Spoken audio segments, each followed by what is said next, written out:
राधे राधे, हरे कृष्णा। यह एक काल्पनिक कहानी है और दिल को गहराइयों तक छूने वाली। एक बार ब्रह्मांड में विचरण करते हुए कृष्ण और राधा एक दूसरे के सामने आए। विचलित से कृष्ण, प्रसन्न चित्त सी राधा। कृष्ण सकपकाए, राधा मुस्कुराए। इससे पहले कि कृष्ण कुछ कह पाते, राधा बोल उठी,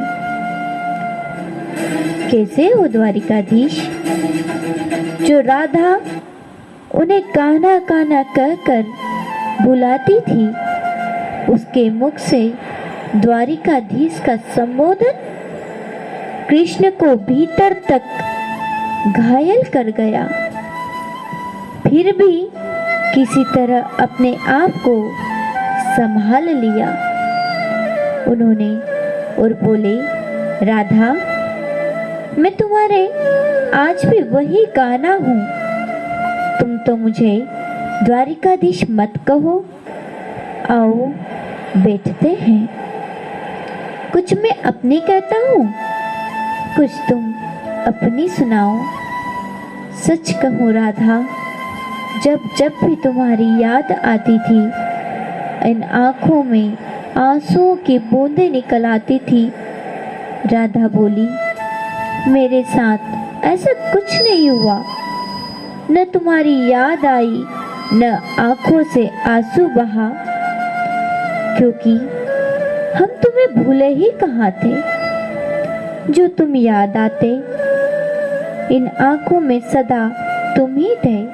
कहीं आंसुओं के साथ निकल न जाओ, इसलिए रोते भी नहीं थे। कान्हा, प्रेम से अलग होने पर तुमने क्या खोया? इसका एक आईना दिखाऊं तुम्हें? कुछ कड़वे सच प्रश्न सुन पाओ तो सुनाओ। कभी सोचा इस तरक्की में तुम कितने पिछड़ गए? यमुना के मीठे पानी से जिंदगी की शुरुआत की और समुद्र के खारे पानी तक पहुंच गए।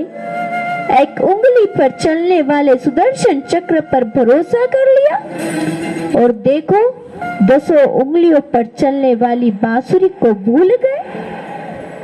कान्हा, जब तुम प्रेम से जुड़े थे तो उंगली गोवर्धन पर्वत उठाकर लोगों को विनाश से बचाती थी। प्रेम से अलग होने पर वही उंगली क्या क्या रंग दिखाने लगी। कान्हा और द्वारिकाधीश में क्या अंतर है बताऊं? कान्हा होते तो तुम सुदामा के घर जाते। सुदामा को तुम्हारे घर नहीं आना पड़ता। युद्ध में प्रेम में यही तो फर्क होता है। युद्ध में आप मिटाकर जीतते हैं और प्रेम में आप मिटकर जीतते हैं।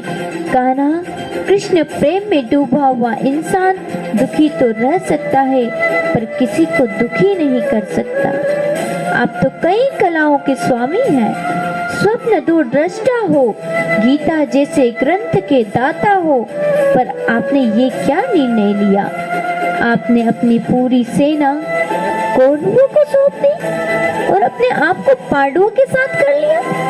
सेना तो आपकी प्रजा थी, राजा तो पालक होता है, उसका रक्षक होता है। आप जैसे महाज्ञानी उस रथ को चला रहे थे जिस रथ पर बैठा अर्जुन आपकी प्रजा को ही मार रहा था। आपकी प्रजा को मरता देख आप में करुणा नहीं जगी, क्योंकि आप प्रेम से शून्य हो चुके थे। कृष्ण, आज भी धरती पर जाकर देखो, आज भी धरती पर जाकर देखो, आपके द्वारिकाधीश वाली छवि को ढूंढते रह जाओगे।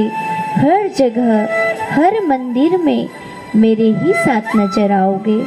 मैं जानती हूँ कान्हा, लोग गीता के ज्ञान की बात करते हैं, उसके महत्व की बात करते हैं, पर धरती के लोग युद्ध वाले द्वारिकाधीश को नहीं जानते। प्रेम वाले कान्हा पर भरोसा करते हैं। गीता में मेरा नाम दूर दूर तक कहीं नाम नहीं है।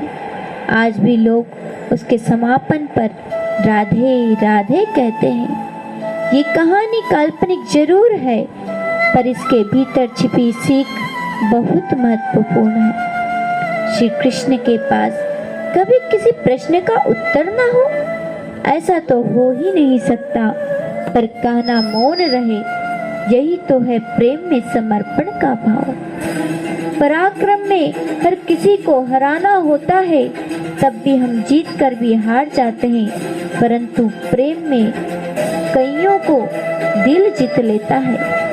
सही कहा है कि छोटी सी उंगली पर पूरा गोवर्धन पर्वत उठाने वाले भगवान श्री कृष्ण छोटी सी बांसुरी को दोनों हाथ से पकड़ा करते थे।